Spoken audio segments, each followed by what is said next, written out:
اعوذ باللہ من الشیطان الرجیم بسم اللہ الرحمن الرحیم اللہم صلی علی محمد وعلی آل محمد کما صلیت علی ابراہیم وعلی آل ابراہیم انک حمید مجید اللہم بارک علی محمد وعلی آل محمد کما بارکت علی ابراہیم وعلی آل ابراہیم انک حمید مجید رب اشرح لی صدری ویسر لی امری واحلل عقدۃ من لسانی یفقہوا قولی ربنا زدنا علما یا مقلب القلوب ثبت قلبی علی دینک آمین۔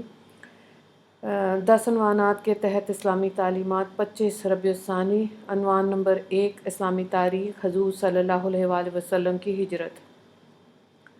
رسول اللہ صلی اللہ علیہ وآلہ وسلم کو جب ہجرت کی اجازت ملی تو اس کی اطلاع حضرت ابو بکر صدیق رضی اللہ تعالیٰ عنہ کو دے دی، اور جب ہجرت کا وقت آیا تو رات کے وقت گھر سے نکلے اور کعبے پر وداعی نظر ڈال کر فرمایا، تو مجھے تمام دنیا سے زیادہ محبوب ہے، اگر میری قوم یہاں سے نہ نکالتی تو میں تیرے سوا کسی اور جگہ کو رہنے کے لیے اختیار نہ کرتا۔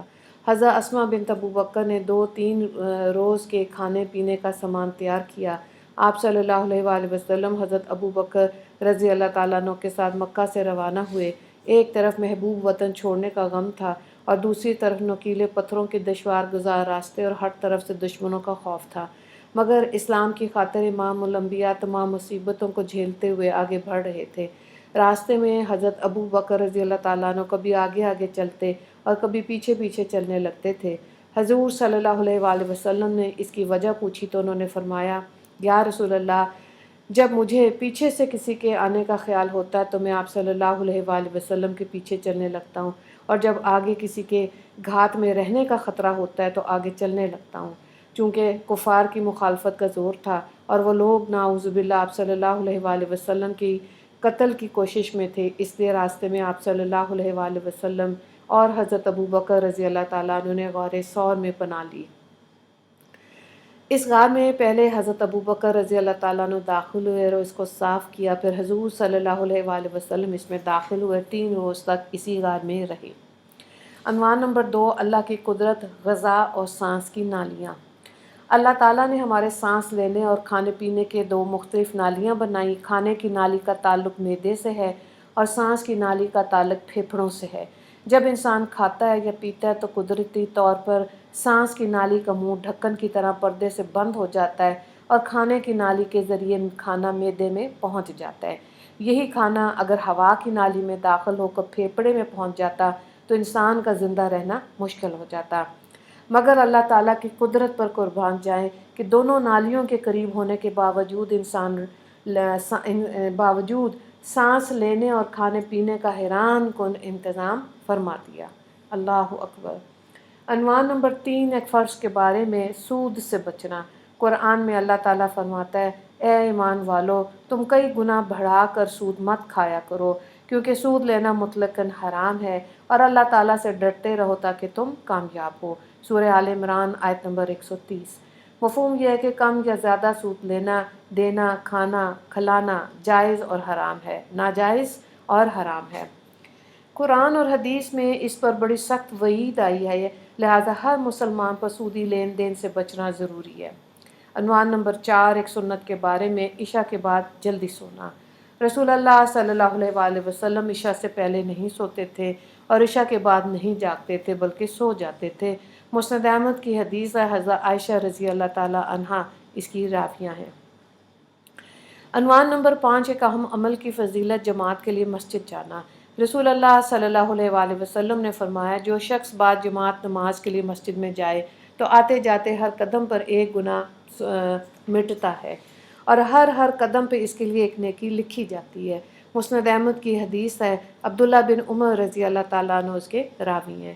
عنوان نمبر 6 گناہ کے بارے میں، ازار یا پینٹ ٹخنے سے نیچے پہننا۔ رسول اللہ صلی اللہ علیہ وآلہ وسلم نے فرمایا، جو شخص تکبر کے طور پر اپنے ازار کو ٹخنے سے نیچے لٹکائے گا، اللہ تعالیٰ قیامت کے دن اس کی طرف رحمت کی نظر سے نہیں دیکھے گا۔ بخاری کی روایت ہے، حضرت ابو ہریرہ رضی اللہ تعالیٰ عنہ اس کے راوی ہیں۔ عنوان نمبر 7 دنیا کے بارے میں، دنیا سے بے رغبتی کا انعام۔ رسول اللہ صلی اللہ علیہ وآلہ وسلم نے فرمایا جو شخص جنت کا خواہش مند ہوگا وہ بھلائی میں جلدی کرے گا، اور جو شخص جہنم سے خوف کرے گا وہ خواہشات سے غافل بے پرواہ ہو جائے گا، اور جو موت کا انتظار کرے گا اس پر لذتیں بیکار ہو جائیں گی۔ اور جو شخص دنیا میں زہد، دنیا سے بے رغبتی اختیار کرے گا اس پر مصیبتیں آسان ہو جائیں گی۔ حضرت علی رضی اللہ تعالیٰ عنہ اس کے راوی ہیں۔ عنوان نمبر 8، آخرت کے بارے میں۔ قرآن میں اللہ تعالیٰ فرماتے ہیں جنتیوں کے بدن پر باریک اور موٹے ریشم کے کپڑے ہوں گے، اور ان کو چاندی کے کنگن پہنائے جائیں گے، اور ان کا رب ان کو پاکیزہ شراب پلائے گا۔ اہل جنت سے کہا جائے گا کہ یہ سب نعمتیں تمہارے اعمال کا بدلہ ہیں اور تمہاری دنیاوی کوشش قبول ہوگی۔ سورہ دہر آیت نمبر 21 سے 22 تک۔ عنوان نمبر 9، طب نبوی سے علاج، داڑھ کے درد کا علاج۔ ایک مرتبہ حضرت عبداللہ بن رواح رضی اللہ تعالیٰ عنہ نے حضور صلی اللہ علیہ وآلہ وسلم سے داڑھ میں شدید درد کی شکایت کی تو آپ صلی اللہ علیہ وآلہ وسلم نے انہیں قریب بلا کر درد کی جگہ پر اپنا مبارک ہاتھ رکھا اور 7 مرتبہ یہ دعا فرمائی: اللہم اذہب عنہ سوء ما یجد وفحشہ بدعوتی نبیک المبارک المکین اندکا، چنانچہ فوراً آرام آ گیا۔